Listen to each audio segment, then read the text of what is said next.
On this vote, the yeas are 214, the nays are 204.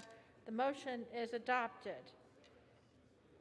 Without objection, the motion to reconsider is laid on the table. For what purpose does the gentleman from Illinois rise? Madam Speaker, I have a motion to refer to desk. The clerk will report the motion.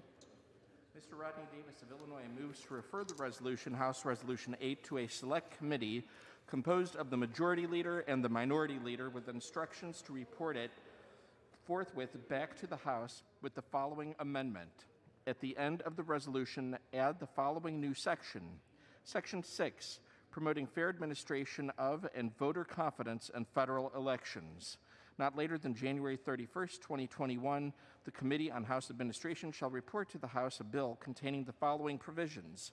1. A statement of findings that, consistent with Article 1, Section 4 of the Constitution of the United States and the principles of federalism, Congress recognizes that the primary authority to conduct elections for federal office is reserved to the states, and that Congress's proper role is secondary to provide support and minimum baselines for the conduct of such elections in order to ensure fair administration of and voter confidence in such elections. 2. Provisions extending existing federal baseline standards and providing additional protections.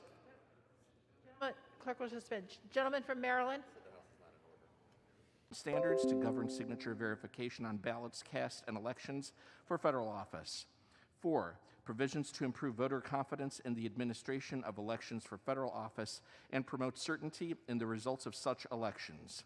5. Provisions to provide for conducting oversight of the use of federal funds that are provided by the Election Assistance Commission pursuant to Help America Vote Act of 2002 for the administration of elections for federal office. For what purpose does the gentleman from Maryland rise? I have a resolution at the desk. Clerk will report the motion. Mr. Hoyer moves to lay on the table the motion to refer. Question occurs on the motion to table. All in favor say aye. Opposed say no. In the opinion of the chair, the noes have it. Mr. Hoyer. Go to the microphone. Madam Speaker. Does the gentleman ask for the yeas and nays? Madam Speaker, on that, I ask for the yeas and nays. Sufficient number having risen, the yeas and nays are ordered.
to reconsider is laid on the table. The gentleman from Maryland is recognized for 1 hour. Thank you very much, Madam Speaker. Madam Speaker, I ask unanimous consent that the time allocated to me be controlled by the gentleman from Massachusetts, Chairman of the Rules Committee, Mr. McGovern. Without objection. Gentleman from Massachusetts is recognized. Madam Speaker, I want to thank the Majority Leader for yielding me the time. For the purposes of debate only, I yield the customary 30 minutes to the distinguished gentleman from Oklahoma, my good friend, Mr. Cole, pending which I yield myself such time as I may consume. Gentleman's recognized. During consideration of this resolution, all time yielded is for the purposes of debate only. I ask unanimous consent that all members be given 5 legislative days in which to revise and extend their remarks on HRes 8. Without objection. Madam Speaker, a rules package is one of the most consequential things we will consider this entire Congress. And as we stand here in the opening days of this Congress, I'm proud that the reforms before us The House will come to order. Gentleman may continue. Madam Speaker, as we stand here in the opening days of this Congress, I am proud that the reforms before us represent a collaborative process that began many months ago. We asked members on both sides of the aisle for ideas. We listened to our many caucuses and coalitions. We spent hours in the Rules Committee listening to input during our Member Day hearing. And we spoke with the outside groups that study these issues. Weeks and weeks of thoughtful discussion got us to this point. That process made the final product an even stronger one. Not for one party or the other, but for this institution and for all those Americans counting on us to represent them. Not the special interest or the moneyed interests, but our workers and those struggling to get ahead. This is a rules package that encourages us to tackle the most pressing issues facing Congresswoman Ocasio-Cortez, who have encouraged us to think big when confronting the threat of climate change. And we are confronting the pandemic without any waste or fraud. That's through the ongoing work of the Select Committee on the Coronavirus Crisis under the stewardship of Chairman Clyburn. It makes reforms to our budget rules so that we can deal with these dual challenges through an all-hands-on-deck approach while maintaining fiscal responsibility. And I want to recognize the many members, especially the Blue Dogs, the Progressives, and the New Democrats, who worked together to make this compromise happen. We are also focusing on those who have traditionally been left behind through the creation of a new Select Committee on Economic Disparity and Fairness and Growth. And I want to thank Speaker Pelosi for her commitment to making sure our policies lift up every single American.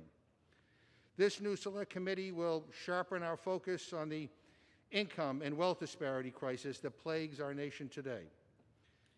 This package honors all gender identities by changing pronouns in the House written rules so they are gender neutral. Look, we made this change for the sake of inclusion, not exclusion. But I got to be honest with you. I heard the distinguished minority leader say that this rules package was canceling Mother's Day. I mean, are you kidding me? He also claimed that these rules make it so that members can no longer say father, mother, son, or daughter. Madam Speaker, has he even read the rules? That's just not accurate. That's not how this works. And by the way, our founding fathers are still our founding fathers. You know, Madam Speaker, maybe this is meant as a distraction. Maybe if we could due to mismanagement and incompetence.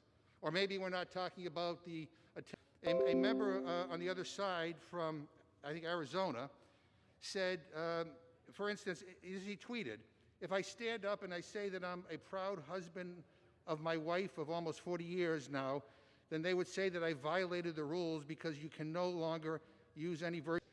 I mean, Madam Speaker, this is why people really are frustrated with Congress and with Washington. And I think we in this chamber need to hold ourselves to a higher standard when it comes to facts and reality. Unlike the White House, this should not be a fact-free zone. We ought to focus on facts.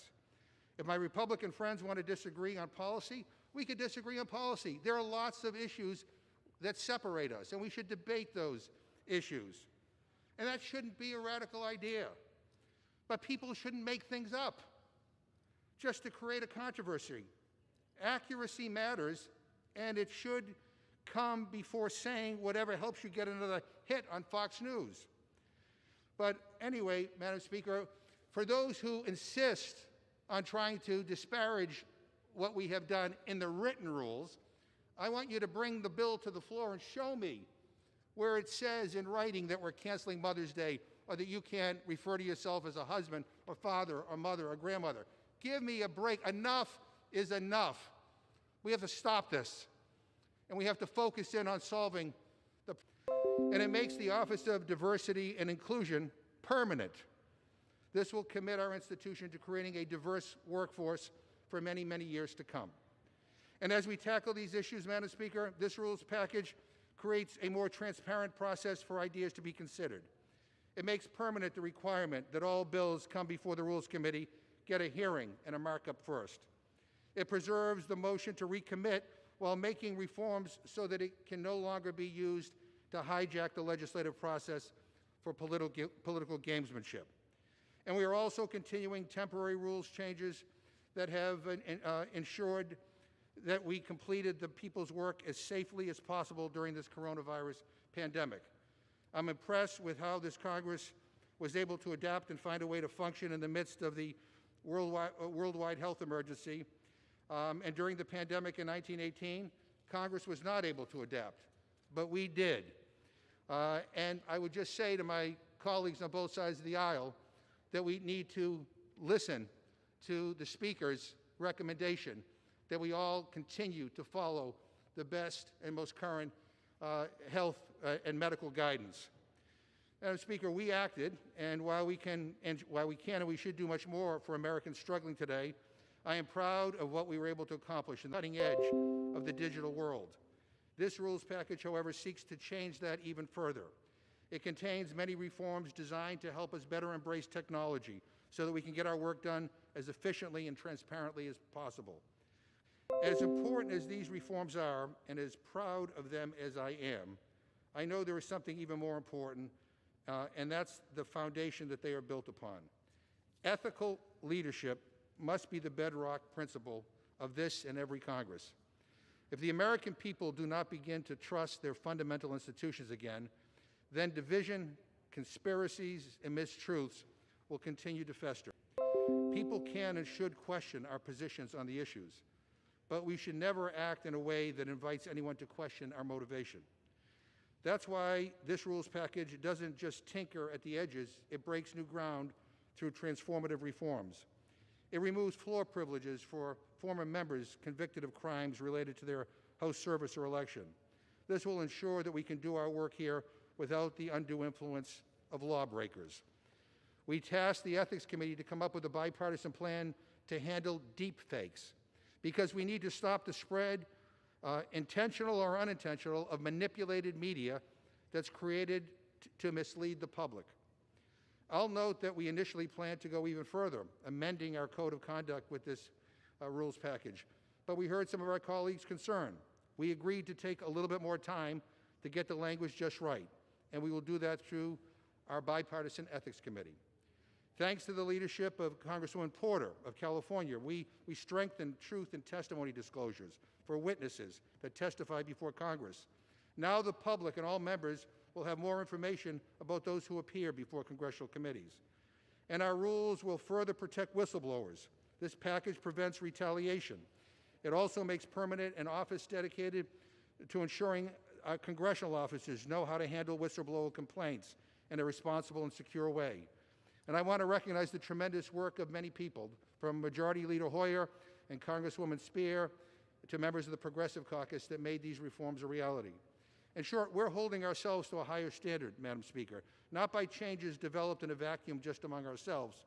We also spoke with outside groups and experts and included their feedback.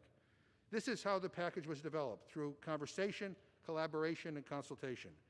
My Rules Committee colleagues, including Ranking Member Cole, offered input that was invaluable. Our committee chairs and their excellent staffs worked with us early in the morning and late at night as this package took shape.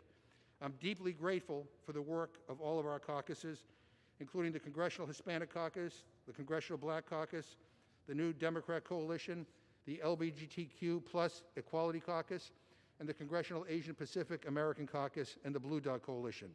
The problem solvers were once again involved with crafting this package. I always appreciate input from the nonpartisan staffs across this institution made this package stronger. And that includes those with the offices of the parliamentarian, the Congressional Budget Office, the clerk, the general counsel, the Congressional Research Service, the Sergeant at Arms, and the Chief Administrative Officer, just to name a few. Many staffers worked through the holidays on this, and I'm deeply grateful for their efforts, especially the incredible staff on the Rules Committee.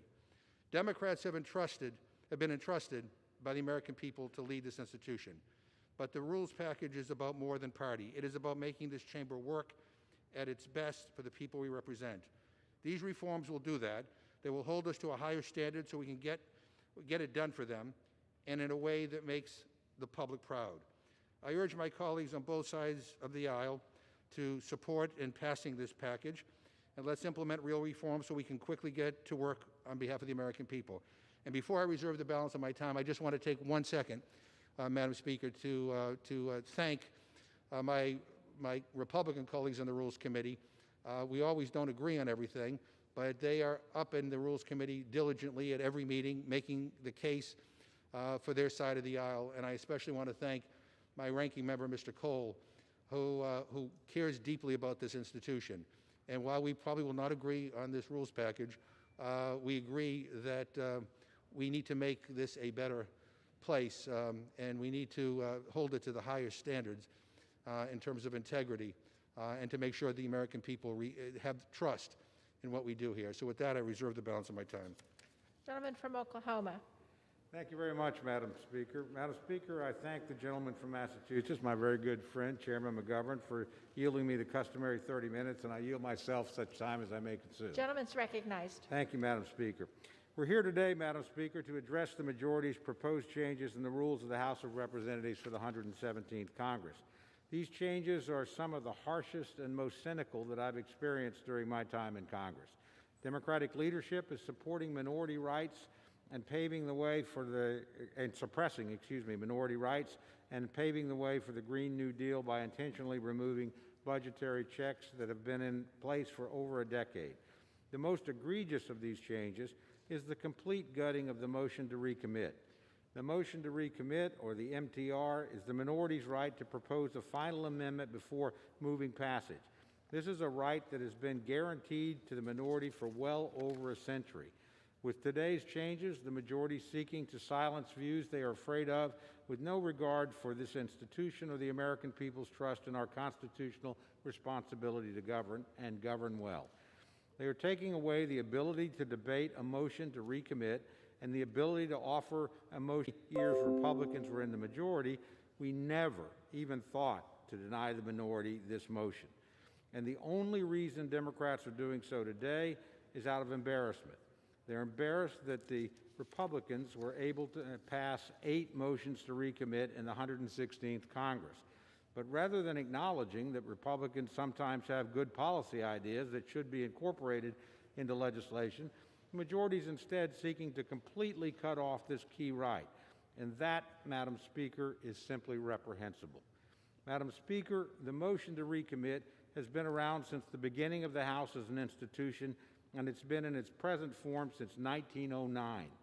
In fact, in 1919, Representative Abraham Garrett of Tennessee noted that, quote, "The motion to recommit is regarded as so sacred, it's one of the few rules protected against the Committee on Rules by the general rules of the House," unquote.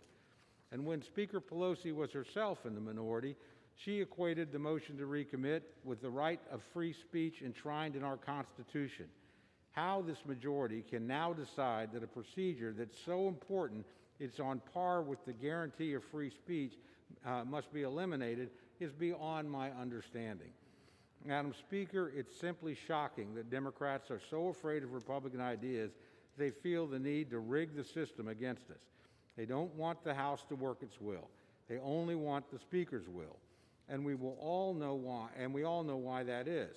It's because the majority cannot effectively defend its policies against competing ideas.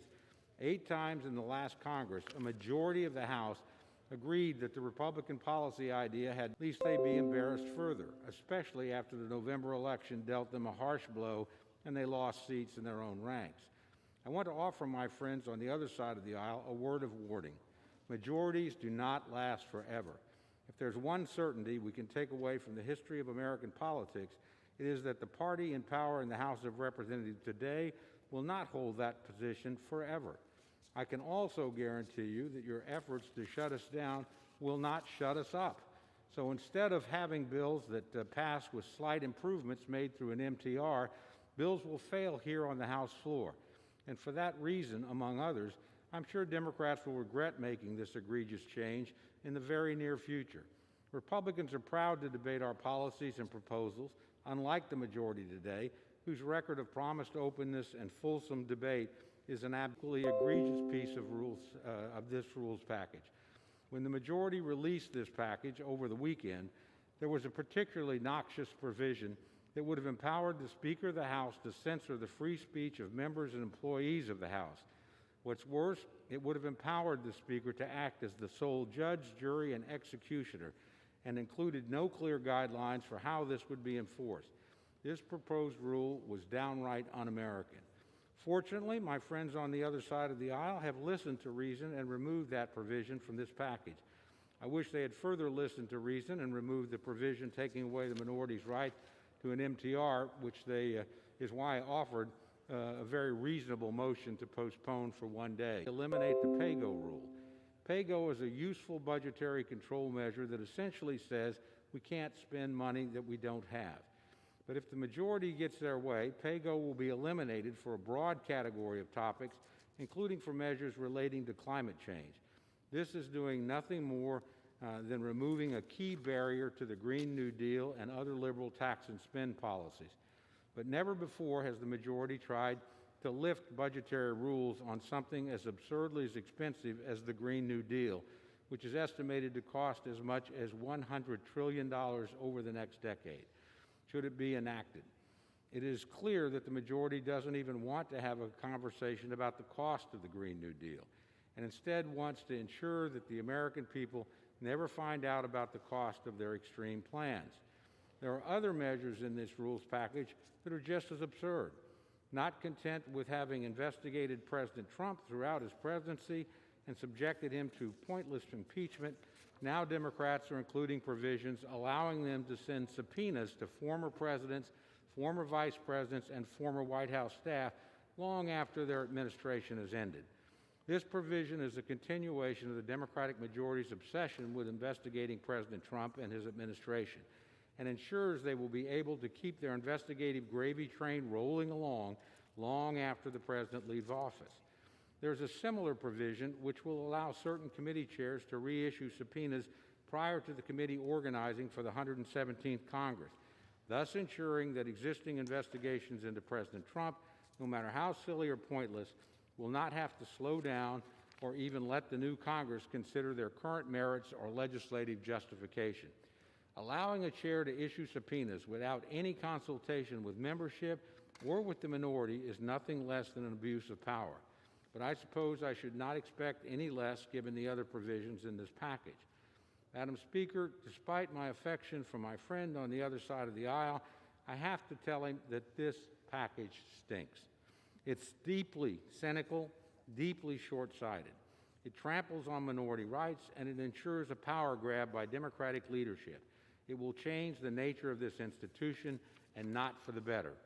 And so today, Madam Speaker, I call on all members to vote no on this rules package. I asked all of my colleagues, regardless of party, to reject these radical and at times ridiculous changes. I call on all my colleagues to protect minority rights. The future of this institution depends on it. With that, Madam Speaker, I reserve the balance of my time. Gentleman from Massachusetts. Well, I thank the Speaker, and I want to thank the gentleman for his comments. I'll put him down as undecided on this package. I'm sure we're going to hear more about the motion to recommit throughout this debate, but I just do want to point out, for the record, to be historically accurate, that the motion to recommit has had many different forms since its first inception. saw how it was being used today, I think they would object very strongly to it. They didn't see it as a tool to play political gotcha games to undermine legislation. And I would also remind the gentleman that, quite frankly, most of the motion to recommits that passed, all the Republicans voted against final passage of whatever bill it was. Recommit, you don't get to see what it is that you're proposing until a few minutes beforehand. So I just want the record to reflect that. And also on the issue of pay-go, I would just remind the gentleman that when the Republicans were in charge, they had this thing called cut-go, and they exempted all kinds of things from cut-go. They exempted efforts to gut the Affordable Care Act. They exempted tax cuts for billionaires and corporations. So I think what we're talking about is a modest exemption for two international emergencies, the COVID pandemic and the climate crisis. And most people, except for a few in Washington, actually believe that it's not only a national but international emergency. With that, I want to yield 1 minute to the gentleman from Florida, Mr. Christ. Gentleman's recognized for 1 minute.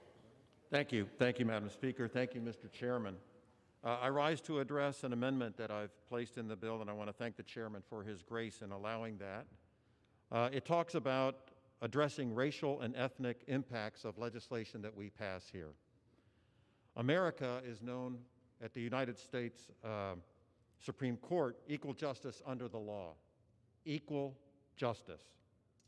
We struggle in our country with equality. Why? The color of somebody's skin, their ethnic background, who they might love. I think it's important to recognize that above me are the words e pluribus unum, out of many, one. We're all children of God. If we so choose, we can bring people together.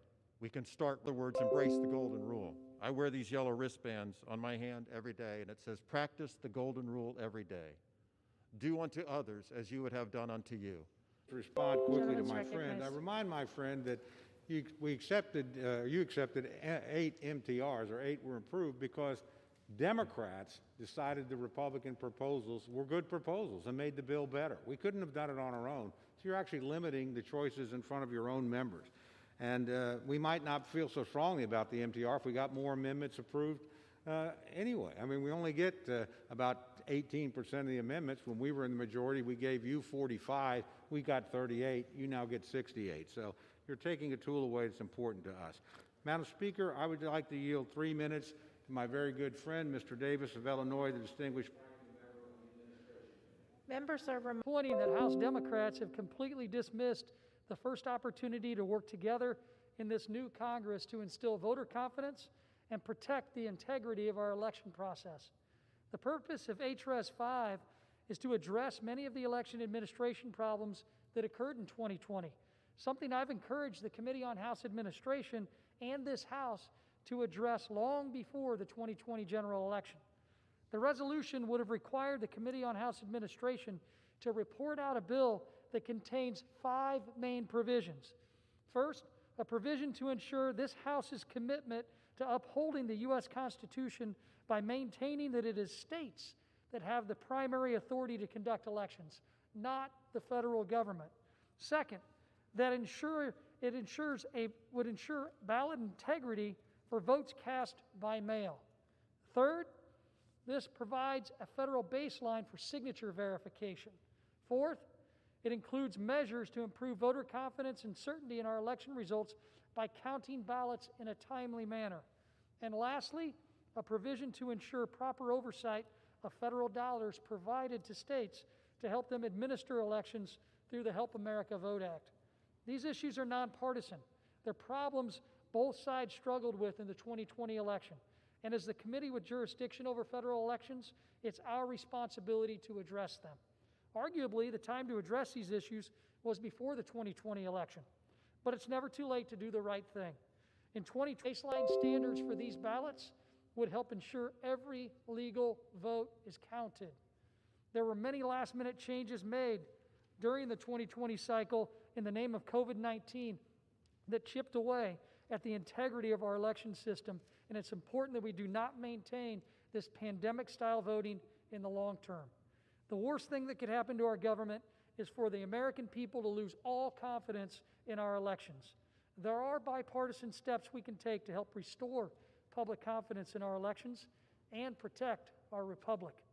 While it's disappointing that House Democrats have dismissed the first opportunity in this new Congress to work together to protect the integrity of our elections, I'm hopeful, working with Chairman McGovern, Ranking Member Cole, Chairperson Lofgren, and others in this arena, I'm hopeful we can set politics aside to achieve this goal, and I yield back. Gentleman from Massachusetts. Madam Speaker, I ask unanimous consent to insert in the record a section by section of the changes H. Res. 8 will make to the standing rules of the 116th Congress and the separate orders taking effect for the 117th Congress. Without objection. And I'm now happy to yield 1 minute to the gentlewoman from the Virgin Islands, Ms. Plaskett. Gentlelady is recognized for 1 minute. Thank you, States and the District of Columbia, duly elected by 4 million Americans collectively to where we are today. That was done in the 116th Congress when the rules package strengthened our democracy. A vote on the floor of this House is important, and we have only to this body, to the Congress. That being said, it's important that we respect those votes. That being said, I commend the further strides we're making in this rules package. As a former prosecutor and counsel on the Ethics Committee, I applaud the tightening for everyone. I expect this to be a positive development, and I urge my colleagues to adopt this package. I yield back. Gentleman from Oklahoma. Thank you very much, Madam Speaker. I yield 3 minutes to my very good friend, the distinguished gentleman from Louisiana, Republican Whip, Mr. Scalise. Gentleman is recognized for 3 minutes. Thank you, Madam Speaker, and thank the gentleman from Oklahoma for yielding. Madam Speaker, I rise today to strongly object to this Soviet-style rules package. If you look at some of the things that are being laid out here, it is all designed to take away the voice of 48% of this House chamber. This is the people's house. It's one of the great things that we celebrate about serving in the United States House of Representatives, a privilege for each of us who took that oath yesterday to represent roughly 750,000 people, to bring their ideas, their hopes for America to this House floor, to debate the things that they believe in, that we believe in, that we want to fight for. And we don't always agree. We don't always see eye to eye on what that is, but the beauty is we get to bring those ideas here, have that debate here. And yet the rules package is attempting to strip that away, to yank away more rights for hundreds of millions of Americans to be represented on this House floor. That's not who we are. That's not what the House of Representatives is all about. And yet that's what will be voted on in this rules package. Just look at the motion to recommit.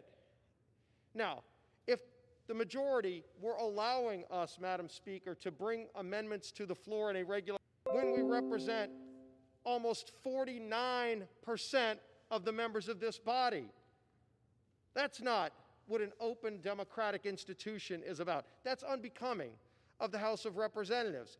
And yet taking away that ability shows that the majority wants to shut down the debate of the other side, wants to shut down the voices not just of us, but of the millions of people all across this country we represent. Think about the move to get rid of pay-go, pay-as-you-go, the Green New Deal to the House floor, but they also know that it would have devastating consequences on American families. The hardworking people, in fact, the ones who would be hit the hardest by it, are low-income families who would end up paying thousands of dollars more in household electricity costs. And they want to hide that. So they get rid of pay-go so that you don't have to show what the cost to hardworking families would be for radical ideas like that. This is not who we are. I'm a proud husband, proud father of a son and a daughter. They don't even want you to be able to say that anymore. Let's open up the people's house to real, honest discourse and debate. Let's debate our differences and settle them here on the House floor, not try to hide the views of 48% of this country. I oppose opposition to the Soviet-style rules package, and I yield back the balance of my time. Gentleman from Massachusetts. Thank you, Madam Speaker. If the gentleman's interested in honest debate, I hope he will inform us where in the rules package it says that you can't refer to yourself as a father, a son, a grandfather, a wife, I mean, whatever. There's nothing in the rules package that says that. I mean, this is not reality. And I would also remind the gentleman that when he was in charge, this was the most closed Congress in the history of the United States Congress. And if we're worried about protecting our democracy, I hope the gentleman and others will join with us in protecting the will of the American people, the millions and millions of voters who cast their votes for President-elect Joe Biden and Vice President-elect Kamala Harris, and vote to make sure that we have a smooth transition to the next administration. At this time, I'd like to yield 1 minute to the gentlewoman from Pennsylvania, a distinguished member of the Rules Committee, Ms. Scanlon. Gentlelady is recognized for 1 minute. Thank you. In the 2 years that I've been here, every motion to recommit has been a poison pill, a gimmick designed to tank a bill or sow division between members of Congress and their constituents. Despite high-flown rhetoric here today, not once have I seen the MTR used to try to make legislation better. In fact, on those occasions when it prevailed, our colleagues voted against the underlying bill. Since this legislative tool has not been used in good faith, it needs to be reformed. But I also wish to speak in favor of the efforts that have been made to use gender-neutral language in the rules.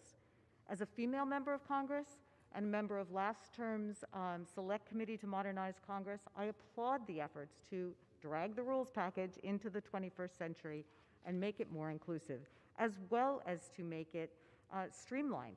The text changes have allowed us to make the rules package more concise, and that's a good thing. I yield back. Oklahoma. As I may consume to quickly respond, Gentleman. is hardly a poison pill. With that, Madam Speaker, I yield 2 minutes to my very good Have the majority and the speakership, so now they want to silence opposing viewpoints altogether. They are undoing minority rights that have been a part of Congress for over 100 years. But now that she is in power, she wants to take away that freedom of speech from us. And when you think things can't get more radical around here, they do. Now the Democrats' rule package takes out words like mother and father and brother and sister. In their quest to not offend anyone, they are offending almost all of America. If we are going to go down this path, I have some suggestions to be added to this rules package. How about we add members who have a relationship with the Chinese spy should be removed from the Intelligence Committee? How about members should be punished if they leak classified information and private information after they leave the skiff? How about members should be disciplined if they spread around false Russian collusion information? Of course, my Democrat colleagues would never dream of adding that. Madam Speaker, I'm going to yield 1.5 minutes to the gentlewoman from Florida, Ms. Castor. Gentlelady is recognized. Thank you, Madam Speaker, and thank you to Chairman McGovern. As we enter a new year, Americans are urging us to come together and tackle our toughest challenges, and that includes the costly climate crisis. In the previous Congress, the House directed that a select committee on the climate crisis develop a roadmap for America's clean energy future. So with a broad cross-section of ideas and input, the committee developed a majority staff report that was a detailed roadmap for action. It's called the Solving the Climate Crisis Plan. It's been described as the most well-thought-out plan for addressing climate change that has ever been part of U.S. politics, an extraordinary synthesis of expertise from social and scientific fields. Some of our recommendations have already been adopted into law through bipartisan legislation, but we have much more work to do. This excellent rules package will allow us to continue our work in the 117th Congress. Our bipartisan committee intends to advance clean energy solutions that unleash American innovation, promote environmental justice, and create good family-sustaining jobs in all communities across the country. So I urge members to support the rules package, and I thank Speaker. Gentleman from Washington, former member of the Rules Committee, Mr. Newhouse. Gentleman's recognized. Thank you, Mr. Cole.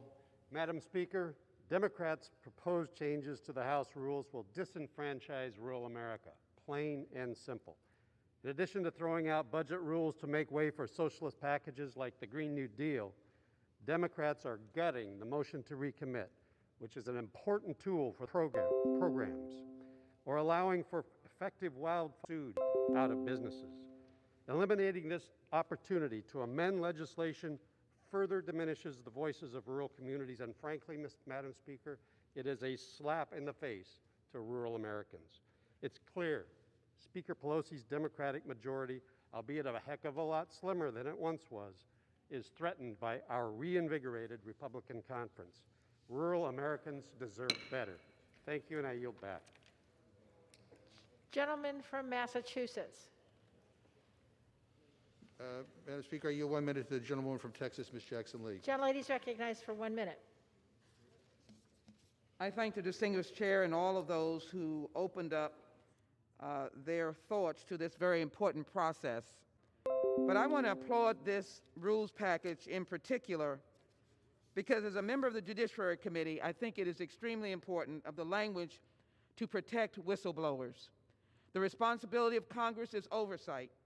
And even though this was not in the congressional wheelhouse, it was shameful what happened to Lieutenant Colonel Vindman, a United States Army leader, if you will, who was his patriotic duty simply to tell the truth. What happened to him as a whistleblower in the executive? He was fired. What happened to his brother? Diversity, agenda, and puts America's business first. Vote for this package. I yield back. Gentleman from Oklahoma. Speaker, I yield 3 minutes to my very good friend, the distinguished gentleman from Missouri and ranking member of the Republican member of the Budget Committee, Mr. Smith. Gentleman's recognized. Thank you, Madam Speaker. I want to thank the gentleman from Oklahoma for yielding. Madam Speaker, on only day 2 of the 117th Congress, House Democrats are already attempting to strip Americans of the transparency that they deserve in order to push through an expensive progressive wish list. The House Rules package includes 3 main provisions that will allow Democrats to hide their plans on doing a budget. 2, new broad exemptions to budget rules such as PAYGO to allow passage of socialist policies with large price tags. And 3, they want to repeal of a House rule prohibiting reconciliation from increasing net direct spending, making it easier to advance a costly radical agenda. One single budget. These rules will continue to let Democrats shirk their duty to write and pass a budget. Don't forget, Speaker Pelosi is the one who stated, the budget is a statement of values. I couldn't agree more. I must ask, have Democrats not done a budget because they know revealing their true plans, their true colors, will let the American people know how unpopular their ideas are? The people deserve to know, and they deserve a transparent budget to know how House Democrats plan to spend their hard-earned tax dollars and how Democrats want to increase their taxes. Furthermore, by weakening fiscal restraint rules, Democrats clearly intend to drastically increase the size of the federal government. This will only continue to drive up the unsustainable federal debt while decreasing Americans' liberties and freedoms. Specifically, it includes a budgetary exemption for measures to prevent, prepare, or respond to economic, environmental, or public health consequences resulting from climate up next by House Democrats. Clearly, this exemption was designed as a mechanism to ram through socialist policies like the Green New Deal and other ideas aimed at hurting American workers, families, and farmers. Could I get 30 seconds? An additional 30 seconds. Gentleman's recognized. Thank you, gentlemen. This past November, the voters rejected a socialist agenda.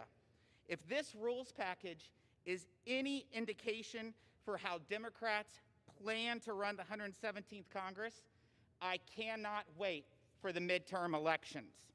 These rules allow Democrats to continue deceiving the American people. Madam Speaker, I oppose the Soviet-style rules package and yield back. Gentleman from Massachusetts. Madam Speaker, I don't even know where to begin. Look, let me repeat. What we're doing is building in an exemption to deal with two worldwide emergencies. One is the coronavirus pandemic, which unfortunately this White House mismanaged terribly. The second is to deal with the issue of the climate crisis, which everybody but a few members in this chamber believe is a crisis. I'll remind the gentleman that he's voted for exemptions when it comes to tax cuts for billionaires and corporations. He's voted for exemptions when it comes to taking people's health care away from them. So yeah, obviously we don't share the same values here, but I'm very proud of what is in this package. I now yield a minute and a quarter to the gentlewoman from Florida, Ms. Washington Schultz. Gentlelady is recognized. Thank you, Madam Speaker. I find the protestations of our friends on the other side of the aisle rich when 2 days from now they plan to actually vote in favor of overturning that you're opposing here. Further, I rise to urge adoption of the rules package for the 117th Congress. This package includes innovative proposals to modernize the House and facilitate good policymaking. It will establish the Select Committee on Economic Disparity and Fairness and Growth, which will work to combat income inequality and critical the effects of systemic racism, and creates a process to address intractable inequities. As a longtime proponent of diversity in hiring, I'm glad we are making the Office of Diversity and Inclusion permanent. And I'm also pleased that the rules exempt climate legislation from budgetary restrictions, clearing the way for ambitious federal investments to combat climate change. As an appropriator, I'm eager to deploy the power of the Appropriations Committee to fight climate change and work towards environmental justice. Finally, I applaud the inclusion of gender-neutral language that embraces, I had a minute and a quarter, Madam Speaker. Gender-neutral language. Gentlelady's time's expired. 30 seconds. Thank you very much. Gentlelady is recognized. Thank you, Madam Speaker. Finally, I applaud the inclusion of gender-neutral language that embraces all gender identities and reflects that this chamber is not just a man's world anymore. I yield back the balance of my time. Gentleman from Oklahoma.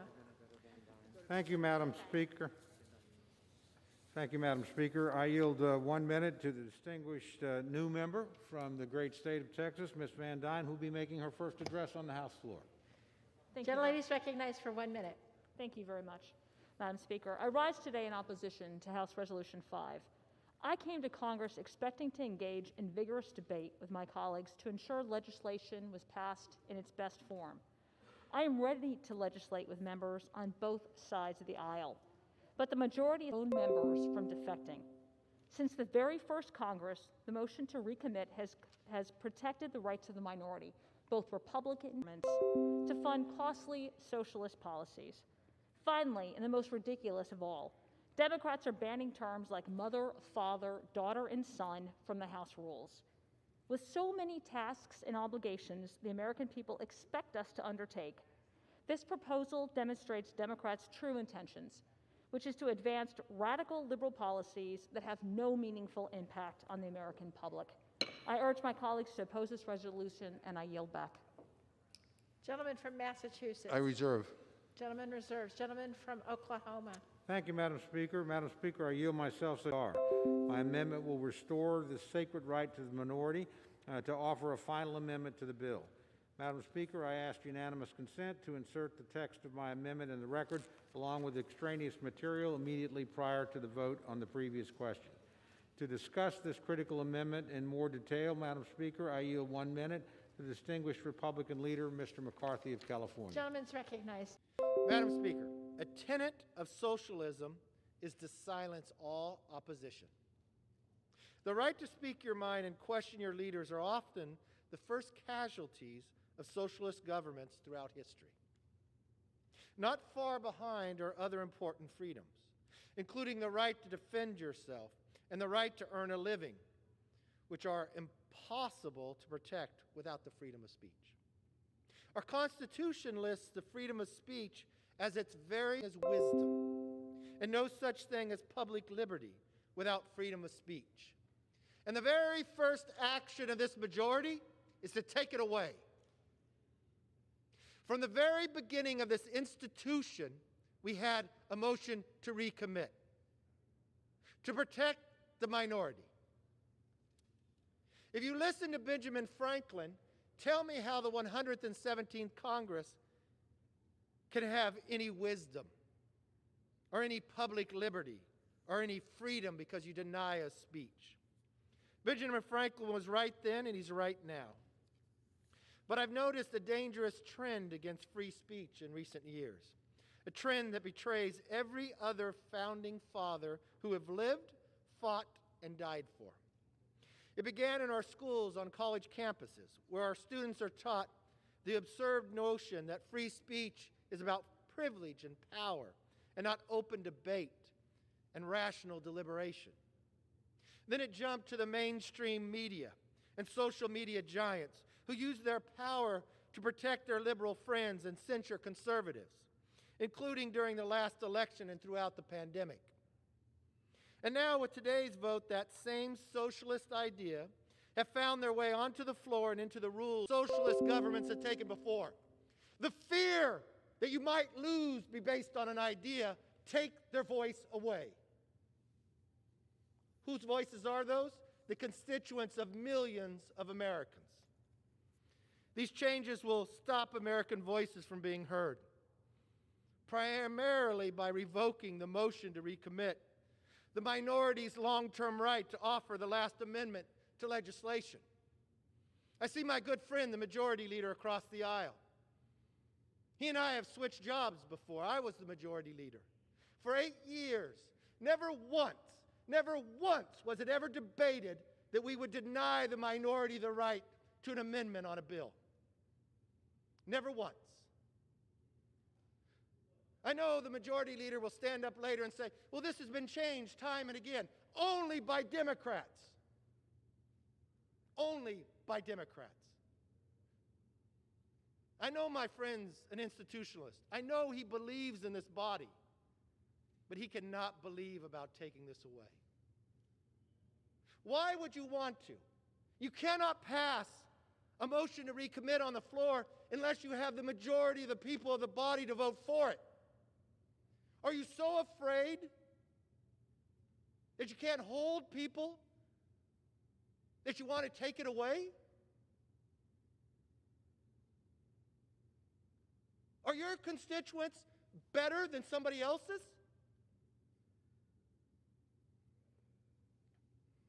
To again quote Ben Franklin, free speech is a necessary tool for exposing and keeping in check narrow thoughts and narrow men. That is what the MTR is all about. For our constituents, taking it away means freedom of speech is silenced and good ideas are stifled.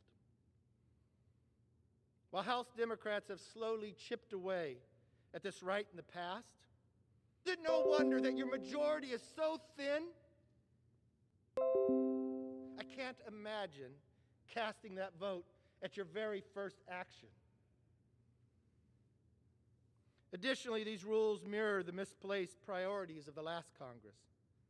Democrats' 45-page resolution strips all mentions of words of father, mother, son, daughter. First, we take your speech away, then we take what you can say. Already, in the race to wokeness, I listened to your opening prayer yesterday. You changed the word to amen that has nothing to do with gender? Today's vote is about more than organizing Congress. It's about it signals our priorities, our vision for the entire 2 years. The fact that this is the Democrats' first course of action as the majority in the new Congress speaks volumes to what the length they will go to silence the people's voice. I almost thought it would be the opposite. I know what you thought the day, the weeks, the months before the election. You wondered if you'd have enough seats in here for how big your majority would be. I listened to the speaker say she wasn't only going to win the majority, she was winning it for the next 2-3 elections because we were going to gain so many seats. My dear friend predicted 15-seat gain by the Democrats. But that's not what the American people told you. I probably would have reversed and said, oh my gosh, if we are doing everything that the American people does not want, maybe we should change course. But you actually took the opposite approach. Absolute power corrupts absolutely. Let's deny people to even say more because they don't like what we're doing. I've watched this happen in other parts of the world, but I never thought in the fundamental belief of the very First Amendment of America, of the very belief of this body where we debate, where the voices of America are supposed to be heard. Well, an MTR has been around from the very beginning of this nation, of this body. But you will be the individuals. You will be the slim majority that took it away. You will cast that vote. You will have the history written about you. The fact that this is your the political and moral stakes are high, and the American people know it. If censorship replaces open debate on this floor and unnecessary distractions that have nothing to do with the needs of the American people, this damage will be immediate and long-lasting. But Republicans will never give up our right to fully represent our constituents, voices here in Washington. Democrats' small thinking may limit how we can do what's right for our constituents, but it won't stop us from doing what's needed. Maybe we need a little history in modern history. You had the ability to control this body for 40 years before Republicans ever won in 1994. You would try to shut it off now and then based upon certain bills. You know the very first thing that Republicans did when they had the chance to write the rules and be in the majority? They guaranteed it for the minority, for you, when you were in the minority. They were not afraid. When we narrowed the majority, much to the same numbers we have today, was it removed then because Republicans were in power? It was not. It was guaranteed. My good friend was here during that time. The Speaker served during that time. When we, the Republicans, took the majority again and had it for 8 years, not only did we never touch it, we guaranteed it again. You've been in power for 2. You lost seats based upon what you did on this floor. Instead of changing course, you now deny people the voice. That's the history that will be written today. That's the legacy you will live with. I will promise you this. 2 years from today, when you are no longer in the majority, we will correct the course of history. Because we are not afraid of debate. We are not afraid of ideas. We believe it makes us stronger. We know it makes this country. We're going to have to work together, but you deny us, you're going to have a hard time working with us. Madam Speaker, you and I travel a lot back to our districts. We fly often on the same planes. We see our constituents, and I see you listen to them. I see you talk to them about issues. I've watched you work across the aisle on some of the biggest issues, even when you were not in the majority. I want you to think one moment, Madam, that when you were in the minority. But I just ask every member of this body, before you cast this vote, you may think a tough vote goes away. Oh, no, it won't. I will make you this promise.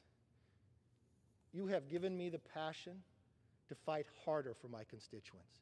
You have given me the passion to find a better opportunity for more of their voices to be heard.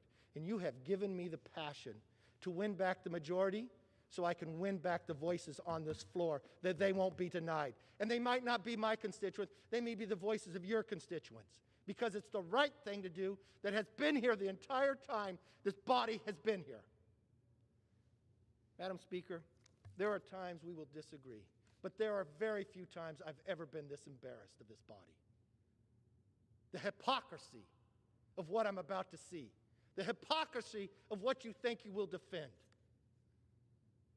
Everybody in this body knows it is wrong, but you feel you can grip power a little harder. You could feel you could hold on to it a little stronger. I will tell you back and strongly urge defeat of the previous question.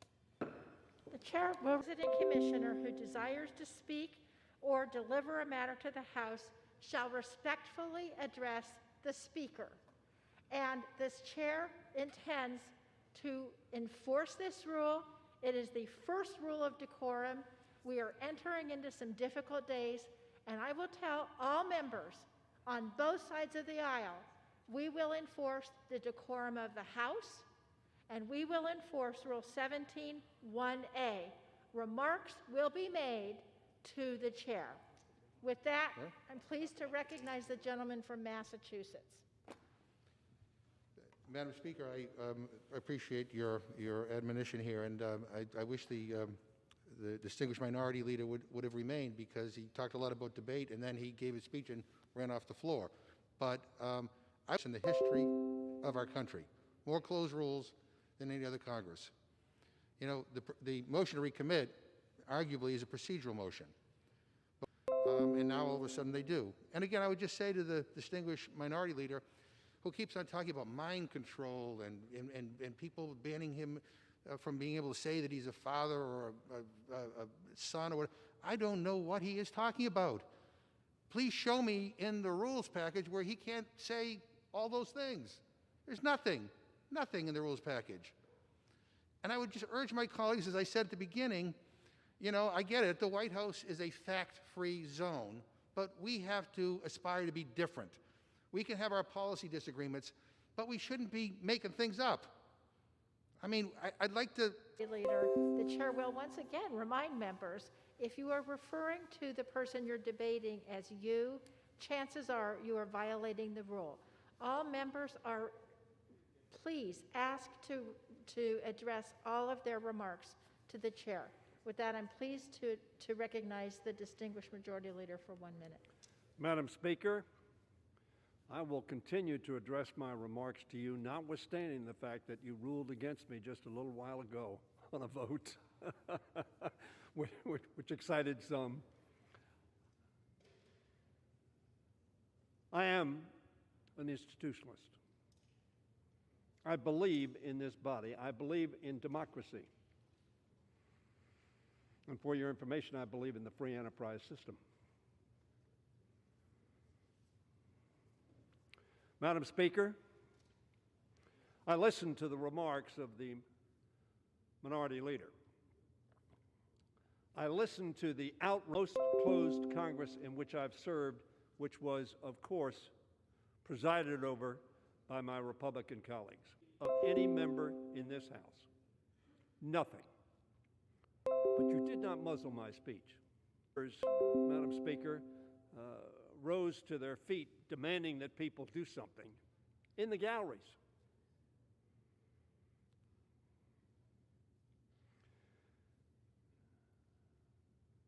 Madam Speaker,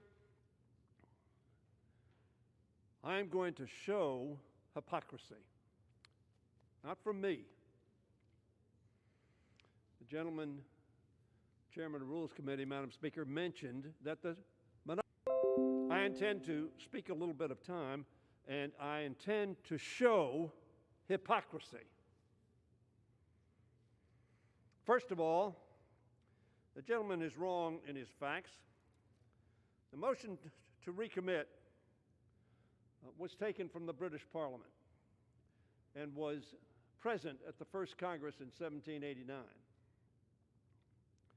Interestingly enough, the motion to recommit was used to correct something that had not been included in the bill and was considered a friendly amendment and remained that way for a very, very long time.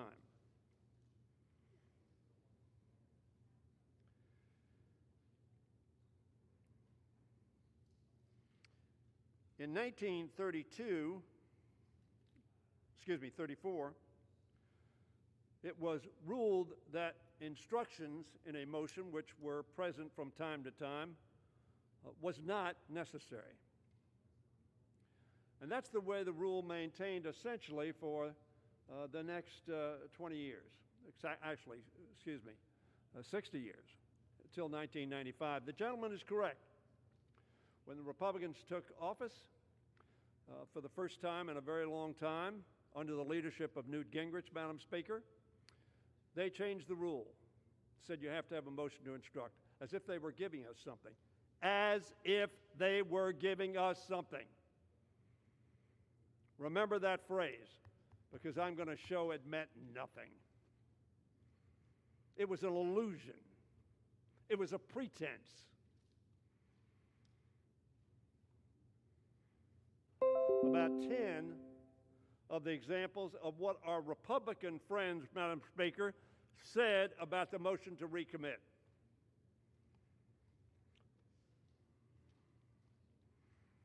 First of all, the minority leader. I read from the Wichita Eagle of May 12, 2013. The political book on McCarthy is that he does a good job at counting votes, of knowing where the 233 House Republicans, unlike Democrats in a previous Congress, haven't lost a single procedural vote. Procedural vote. Let me underline procedural vote. Not substance of the First Amendment, not substance of free speech, procedural vote. Called a motion to recommit. A procedural vote. Not in the minority at that point in time, he was in the majority. I believe he was the whip.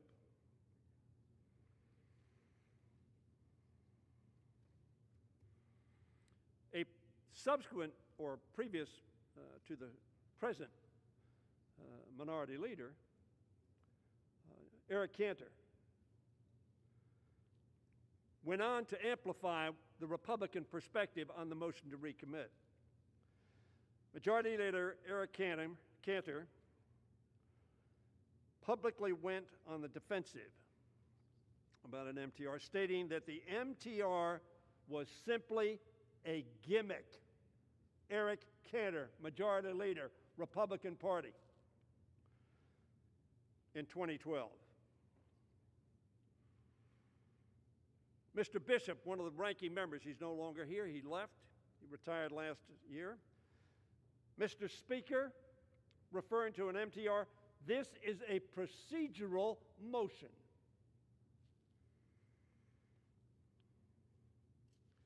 Bishop went on to say, it's just another delay tactic, Madam Speaker. Just a delay tactic. He didn't say anything about the First Amendment. He didn't say anything about substantive consequences of the MTR. He said it was a delaying tactic, referring to the MTR. And he said, when we are in the minority, we do it. He is correct. And we're in the minority, we do it. Very frankly, I will tell you, Madam Speaker, and you can take my words down for the future, if this never came back, ever, it wouldn't bother me. Because it is a son of Goodlatte, who was then chairman of the Judiciary Committee, I believe, or at some subsequent point, chairman of the Judiciary Committee. This is simply a dilatory tactic. That's what the chairman of the Judiciary Committee, I'm not sure it was at that point in time, was 2015, I think he was, Madam Speaker. A dilatory tactic is what the chairman of the Judiciary Committee on the Republican side of the aisle called the MTR. It seeks to distract from the urgent needs. Representative Lamborn said this, Mr. Speaker, this motion to recommit is a procedural motion. I'm sorry the chamber's not full. It can't be full. I would have liked to speak to all the members of the Congress. And they can judge on the hypocrisy. It is purely procedural. Not a little bit procedural and a little bit substantive. It's purely procedural.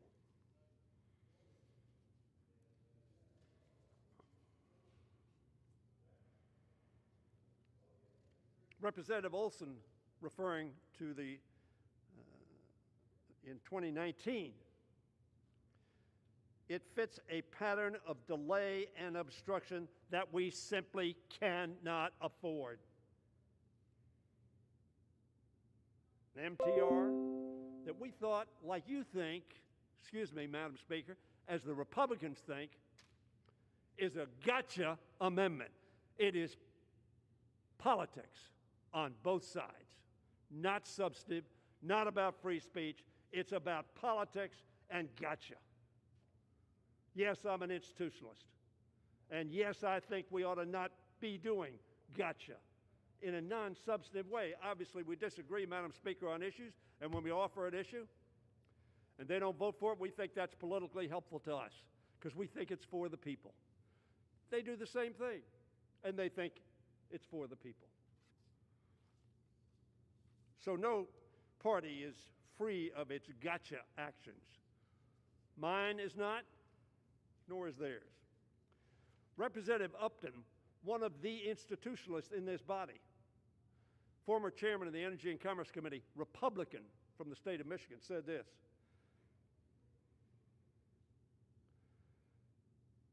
I appreciate the motion to recommit. Being kind, as Fred Upton is kind, Madam Speaker. I would just say to all my colleagues, our side certainly views that as a procedural issue, not a real amendment. Ladies and gentlemen of the Congress, I would say to them, Madam Speaker, who's hypocritical? The chairman of the Energy and Commerce Committee says this is a procedural issue, not a real amendment. My goodness gracious, the Rules Committee is taking away not a real amendment. Isn't that horrific? How could they do that? When your side, Madam Speaker, the Republicans say, is not a real issue. It is not substantive. It's a gimmick. It's a delaying and obstruction tactic. Now, let me say that the Republicans uniformly vote against the MTR. Mr. Goodall was a member of the Rules Committee. He's no longer here. He's from the state of Georgia. Mr. Goodall said it is a procedural motion aimed to obstruct and delay. We always vote no. Now let me tell you what they always vote no on. On April 7, 2011, the Republicans defeated that motion overwhelmingly. Only one person on the Republican side voted for it, Walter Jones. He's no longer in the Congress. He was pretty iconoclastic when he was here, and he did what he darn well pleased, irrespective of the directions of the leadership who said, always vote no on the MTR. So what they're complaining about, Madam Speaker, is the preclusion of doing something they always opposed. And very frankly, when they won those MTRs, from time to time, very few, they then voted against the bill.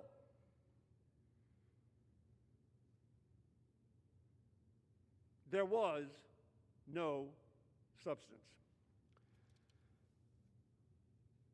A little while later, about a month, raise your hand if you're opposed to that. Madam Speaker, not your hand, but our colleagues ought to reflect on whether they're opposed to that premise. Not a single Republican voted for that MTR. This substantive assertion that our campaign and intelligence services ought to be not disrupted in their fight against Al-Qaeda and affiliated organizations.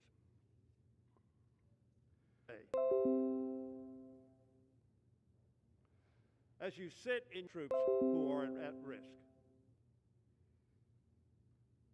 because if you are, voting against the MTR was justified. Every Republican, except one more time, Walter Jones. They say we never vote for. If Mr. McCarthy were here, Madam Speaker, I would ask him, have you ever voted for an MTR? I ask him rhetorically. Perhaps at some point in time he'll tell us. Maybe he was against the substance of all these amendments that I am speaking about. In 2012, the following year, the motion to recommit would prohibit the issuance of leases to any entity that is in violation of the Iran Sanctions Act or the Syria Accountability Act and Lebanese Sovereignty Restoration Act. Not a single Republican voted for that amendment. This substantive amendment that they're so aggrieved, and by the way, energizing their party to be partisan, more partisan than that ought to be doing, Madam Speaker. We ought to all praise Don Young, the Dean of the House, served here longer than anybody else. He said yesterday, we ought to come together and reach out our hands to one another and make this place work for the people. Another motion to recommit would prohibit export of helium from the Federal Helium Reserve to Iran, North Korea, and Syria. Not a single Republican, Madam Speaker, voted for that MTR. Why? Because it's procedural, it's a gimmick, it's obstructing. That's what we're taking away that you're so aggrieved at. Now, I have about 35 or 40 of these. The good news is I'm not going to read them all. But in 2014, the motion to recommit would ensure that the intelligence community continue to protect the United States, hear me, from Chinese and but everyone on that side of the aisle in the Congress today voted against that amendment.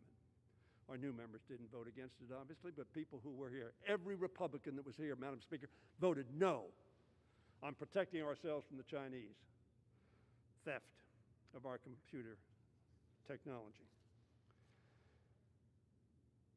The next year, 2015, and I'm just taking a couple from each year, the motion to recommit would deter terrorist cyber attacks, homegrown terrorist attacks, and strengthen America's cybersecurity by increasing prevention efforts to stop the recruitment and travel of homegrown terrorists by ISIL, Al-Qaeda, and other terrorist organizations.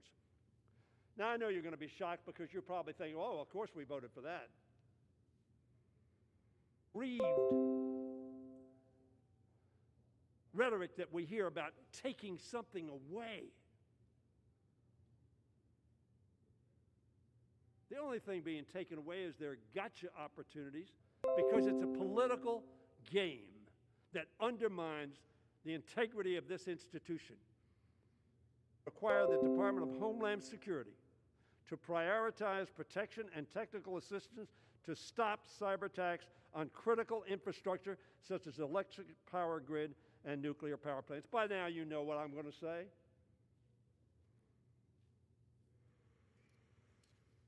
Only one Republican voted for that. It won't surprise you that it was Walter Jones. Because Walter Jones really did treat it as a substantive piece of legislation. But the party that is so aggrieved today, Madam Speaker, instructs their Republican freshmen and all of their members, vote no on the MTR. I'm available, Madam Speaker, to yield to anybody who's going to tell me that's not the truth.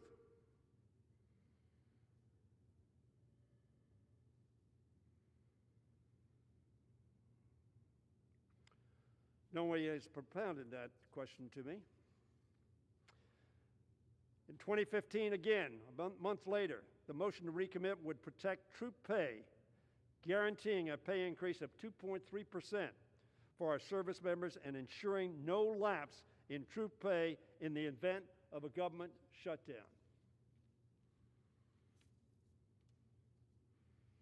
There was my friend standing tall, Walter Jones, alone, but standing tall. Not a single other Republican voted for that. Just 3 left.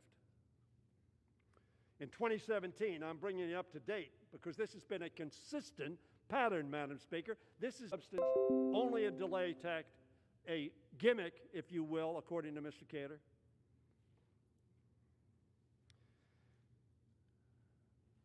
The motion to recommit in November 27 to ensure rural communities have adequate funding for education services, conservation projects, and fire prevention program. Now, Walter Jones got a friend on this one, Madam Speaker, Rod Bloom, who's no longer here, and tragically, Mr. Jones died too early. They're not here. Just 2 years ago. The motion to recommit would amend the underlying bill to prohibit the administrator of the Environmental Protection Agency from chartering a private plane or flying to any class above coach. Now, that was because a couple of secretaries clearly did not meet their responsibilities to the American taxpayer in the expenditure. Them, you recall, according to Mr. Goodall, vote no, because this is just a delaying tactic. This is just a game. Vote no. It's procedural. It's not substantive. From a person who has been convicted of a other employment. Rod Bloom and Walter Jones stayed true to themselves and did not follow the instruction. This is a game. This is an obstruction. This is a gimmick. This is a way to delay and defeat. I've taken some time to discuss this because I don't like hypocrisy.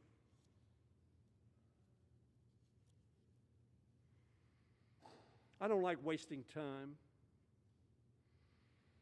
I don't like not respecting one another and playing a gotcha game. You see if you guys are afraid of this amendment. And then when we adopt the amendment, if we adopt, very few, vote against the bill because, after all, it was just a political game. We don't like the bill, no matter what you have in it. Madam Speaker, I rise in strong support of this rule. Madam Speaker, the people who are watching this debate may not have the knowledge that all of us have. Almost invariably, this is a partisan vote.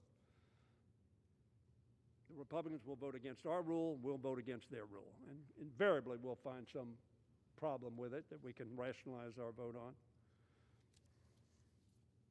I regret that we're starting this Congress, and I'm going to look at Mr. Ryan's speech. I'm going to look at Mr. Hastert's speech on the opening day. I regretted the minority leader's opening statement. I regretted it because, as themselves, not for our politics, but for our people. And I would urge every member to vote for this rule. And as they do so, be assured they are not in our history just a few years ago. Madam Speaker, I yield back the balance of my time. Gentleman from Oklahoma. Thank you very much, Madam Speaker. I'd like to yield 1 minute to one of our new members, distinguished gentleman from California, Mr. Obernolte. Gentleman's recognized for 1 minute. Thank you, Madam Speaker. Colleagues, although I share the concerns that have been raised about the MTR, I'd like to speak on an aspect of this rules package that I find equally troubling, and that is the provision that would upend nearly 30 years of House tradition in exempting any legislation that can be tied in any way to either response to climate change or response to the coronavirus crisis from the requirements of PAYGO. In other words, the requirement that we consider how to pay for solutions to these problems in addition to how we solve these problems. Now, admittedly, climate change and coronavirus are serious issues, but it would be irresponsible to, when debating these issues, not consider their effects on the national debt and the budget deficit, which are also serious issues. In fact, the CBO says that for the first time last year since World War II, our national debt exceeded 100% of our gross domestic product. To fail to consider solutions that we debate in this chamber The effects of those solutions on those also serious problems would be an abdication of our responsibility to our constituents. I urge a no vote, and I yield back. Gentleman from Massachusetts. Madam Speaker, I will reserve my time. Gentleman reserves. Gentleman from Oklahoma. Thank you very much, Madam Speaker. Madam Speaker, I yield 1 minute to my very good friend, distinguished gentleman from Texas, Mr. Roy. Gentleman's recognized for 1 minute.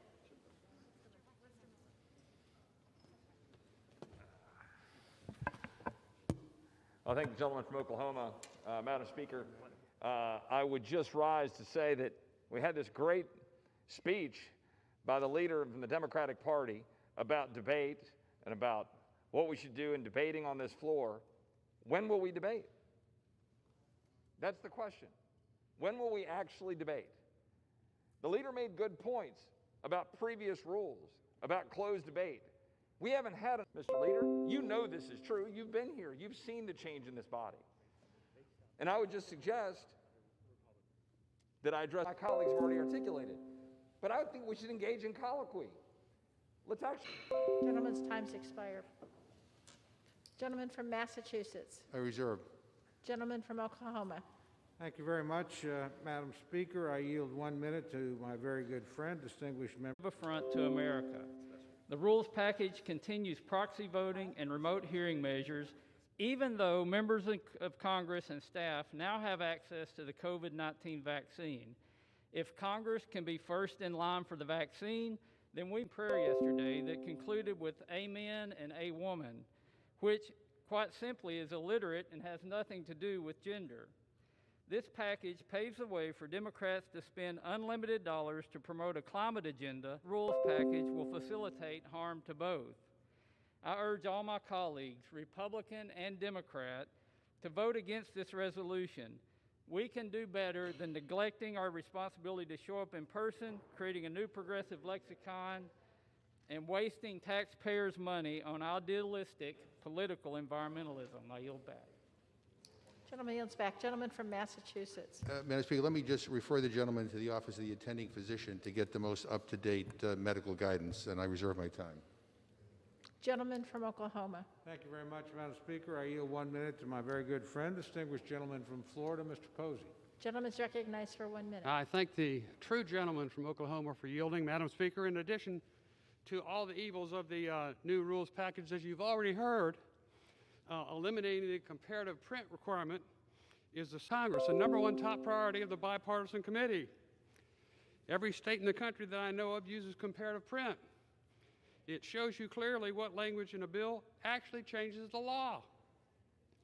States can do it, but this great U.S. House of Representatives just can't seem to do it. It's an absolutely shameful thing, and I urge members of the House to oppose this horrible rules package that destroys transparency and accountability. Thank you. I yield back. Gentleman from Massachusetts. Can I inquire from the gentleman how many more speakers he has? I'm prepared to close whenever my friend is. And I'm it for me, so. Gentleman's recognized. Thank you very much, Madam Speaker. Madam Speaker, in closing, I want to urge all my colleagues to vote no on this rules package. The majority's proposed package will only continue the ongoing assault on minority voices. The changes in this package completely gut the MTR. With all due respect to my friends, we disagree on that. I'm sorry you have a hard time handling it or getting your members to where they want to go, but the fact is, 8 times in the last Congress, Democrats joined with Republicans deciding that the Republican proposal improved the bill. It's that simple. And taking that away, particularly when the record, I think, it's made in order in the Rules Committee. Republicans got 38. The remainder were bipartisan. Last time, you got 2/3 of the amendments. We got 18%, and the remainder were there. So, you know, when you're removing the MTR, on top of not giving us very many amendments to begin with, we look on that as an effort to limit our ability to participate openly and effectively in debate. This rule package moves us in another direction. I'm sorry that the traditional rules of the House that have been here for over 100 years are inconvenient to the Democratic majority. Sometimes it's good to be inconvenienced when you're in the majority. You're limiting our ability to participate, and frankly, it'll find other outlets that all go in some critical areas. We think you can drive a truck through those. It's a critical budgetary tool, and we do think it will be missed, and its absence will be used to pave the way for the Green New Deal. It's just continue to harass the departing administration. I regret that. I think you will too. I think people want us to look forward, not backward. So we don't see much use in that, nor do we see the automatic ability to resubmit subpoenas from the last Congress as a good thing. Again, it's looking in the rearview mirror. With that, Madam Speaker, I urge rejection of the package and yield back my time. Gentleman from Massachusetts. Thank you, Madam Speaker. Madam Speaker, I think this is a good rules package. As I said at the beginning, it reflects a consultation with Democrats and Republicans. Almost every caucus that you can think of was consulted on this, and I think the end product is a quality product. I'm particularly proud of the ethics reforms, banning members who are guilty of who have been convicted of corruption, protecting whistleblowers, and making sure that their identities can't be revealed. I'm proud of the creation of the Committee on Economic Disparity and Fairness in Growth Select Committee, because one of the things this pandemic has demonstrated is that there are great disparities in this country, and those disparities existed even before the pandemic. We need to address that issue. And, you know, in terms of the exemptions for PAYGO, I mean, we're talking about two international worldwide emergencies, the coronavirus pandemic and the climate crisis. And I think every country in the world has recognized that they are emergencies, that we need to think big and boldly in how we deal with these issues. And the unfortunate thing is we've had an administration that has not handled the pandemic appropriately, and as we gather today, well over 350,000 people, fellow citizens, have perished. Let me just say also, Madam Speaker, that you know, I was also inspired by the remarks of our colleague, Republican colleague Don Young yesterday when he talked about the need to work together. And I was dismayed by the tone of the minority leader's comments on the opening day. In all my years here, I've never heard anything quite so. And there's something we agree on, we ought to move forward. We can fight about the other stuff. And if we're going to get things done, facts have to matter. And I got to be honest with you, listening to the critiques of this rules package, one of the things that I found particularly disheartening was the distortions and quite frankly the falsehoods with regard to our getting our rules language to be more inclusive. I don't understand why it was necessary for some to try to make things up. You know, it does not entice the kind of collaboration and the kind of cooperation to get that something done. I am a great fan of my ranking member, Mr. Cole, and this will probably get him in trouble, but I think he's one of the finest members of this institution. We work together very well in the Rules Committee, notwithstanding some very, very difficult debates. But at the end of the day, I know he cares deeply about this institution. I know people like Don Young care about this institution. And there are good members on the other side who care about this institution. You know, we have a slim majority here. And if we're going to get anything done and you're going to get anything done, we're going to have to find a way to work things out. But we have to all agree that we want to get things done. And so it's in that spirit that I hope that this rules package will cultivate the kind of atmosphere in which we can get some important things done, whether it's on the climate crisis, whether it's on economic disparity, whether it's fighting to end hunger in this country, whether it's to make sure we can expand health care protections for people, whether it's just about justice and fairness in this country. We have a lot of work to do. And I hope with the new administration coming in that maybe there'll be a different tone. Maybe it will be less combative. Maybe it will be based more, the discussion will be based more on fact. I hope and I pray that that's the case. But we have to come together and we have to get things done for the American people. So with that, Madam Speaker, I move the previous question on the resolution. Question now occurs on ordering the previous question on the resolution. All in favor say aye. Opposed, no. The ayes have it. Madam Speaker, the gentleman from Oklahoma. on that I would request the yeas and nays. Yeas and nays are requested. Those in favor of taking this vote by the yeas and nays will rise. A sufficient number having risen, the yeas and nays are ordered. Members will record their votes by electronic device. Members are reminded there are 8 voting groups of 5 minutes each and requested to come to the floor when their voting group is voting.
The yeas are 217 and the nays are 204. The previous question is ordered. For what purpose does the gentleman from Missouri seek recognition? Mr. Speaker, I have a motion to commit at the desk. The clerk will report the motion. Mr. Smith of Missouri moves to commit the resolution, House Resolution 8, to a select committee composed of the majority leader and the minority leader with instructions to report it forthwith back to the House with the following amendment. Strike Section 3V2. Without objection, the previous question is ordered on the motion to commit. The question is on the motion. All those in favor say aye. Those opposed, no. The noes have it. The motion is not agreed to. Mr. Speaker, This is the gentleman from Missouri rise. on that I demand the yeas and nays. The yeas and nays are requested. All those in favor of taking this vote by the yeas and nays will rise. A sufficient number having risen, the yeas and nays are ordered. Members will record their votes by electronic device.